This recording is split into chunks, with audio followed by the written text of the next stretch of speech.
सबसे ज्यादा लोकप्रिय सरकार उत्तर प्रदेश की मोदी सरकार। आदरणीय योगी जैसा कोई नेता मिलेगा? इतना परिश्रमी इस राज्य के अंदर कोई मुख्यमंत्री बना? जय जय श्री राम। तो ये पक्का है कि उत्तर प्रदेश में अगले विधानसभा चुनाव के लिए बीजेपी का नेतृत्व मुख्यमंत्री योगी आदित्यनाथ ही करेंगे।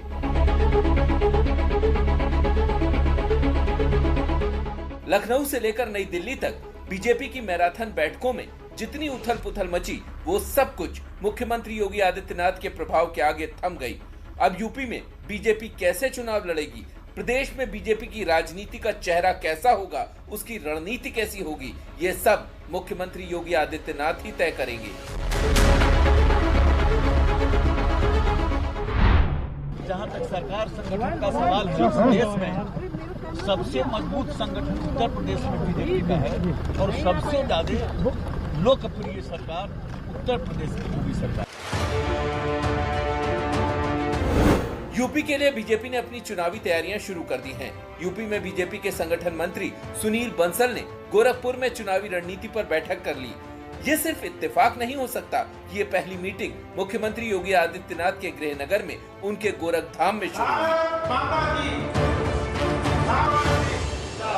6 महीने बाद जो विधानसभा के चुनाव होने हैं, उसके दृष्टि से हम संगठन को नीचे तक ले जाने की गतिविधियों के बारे में पूरी चर्चा करेंगे और कैसे हम सोशल मीडिया, आईटी को भी सक्रिय करके और नीचे तक हम केंद्र और प्रदेश सरकार की उपलब्धियों को नीचे तक ले जा करके और सामाजिक और सेवा के कार्यों के माध्यम से हम उस चुनाव को भी एक प्लेटफॉर्म और पृष्ठभूमि तैयार करने वाले हैं। यूपी में योगी आदित्यनाथ बीजेपी के लिए मजबूरी है या जरूरी, दोनों आज एक ही बात हो गई है।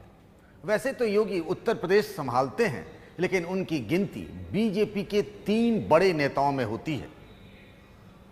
योगी का ब्रांड हिंदुत्व, उनका जोगिया भेष और उनके संतत्व की छवि से बीजेपी को यूपी के बाहर भी फायदा मिला है।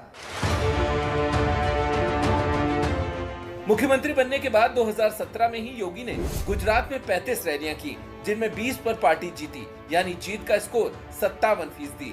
2018 में त्रिपुरा में योगी ने 9 रैलियां की, जिनमें 8 में जीत मिली, यानी स्कोर रेट 89%। कर्नाटक में 33 रैलियां की, जिनमें 17 सीटों पर जीत मिली, स्कोर 52%। मध्य प्रदेश में 15 रैलियां की, जिनमें 10 पर जीत मिली, यानी 67% स्कोर। उन सभी रैलियों में योगी का तीखा हिंदुत्व लोगों के सिर चढ़कर बोला। मैं देख रहा हूं ममता दीदी भी अब मंदिर में जाकर के चंडी पाठ कर रही है। ये परिवर्तन है ना, ये है नया भारत। हर व्यक्ति को भगवान की शरण में जाना ही पड़ेगा। और तो और 2019 के लोकसभा चुनाव में एसपी बीएसपी के मारक गठबंधन के बावजूद यूपी में एनडीए को 64 सीटें मिल गईं। लेकिन ये चढ़ता ग्राफ उसके बाद दूसरे राज्यों के विधानसभा चुनावों के प्रचार में कम होता गया। –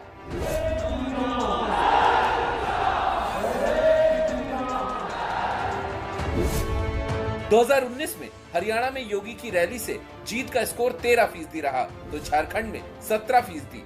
2020 में दिल्ली में 17%, तो बिहार में 31% और अभी हाल में हुए बंगाल चुनाव में 29% रहा। लेकिन दूसरे राज्यों में चाहे जैसा भी प्रभाव पड़ा हो, बीजेपी को लगता है कि यूपी में बगैर योगी के उनकी चुनावी नैया पार नहीं लग सकती। कोई मिला है इतना परिश्रमी मुख्यमंत्री? सप्ताह में 7 दिन, दिन के 24 घंटे। दूसरी बात, उनके आने के बाद अपराध मुक्त हुआ राज्य, ईमानदारी में शासन चल रहा है। मतलब इतने आपने देखा है, सपा बसपा को आपने देखा है अच्छी तरह। इस राज्य को लोग लूट लेते हैं भाई। इतना तो साफ लगता है कि योगी के पांव अंगद की तरह जमे हुए हैं, लेकिन संगठन और सरकार में कुछ बदलाव के संकेत मिल रहे हैं जो बहुत होने वाले हैं। अब देखिए कि किसका सिक्का जमता है और किसका पत्ता कटता है।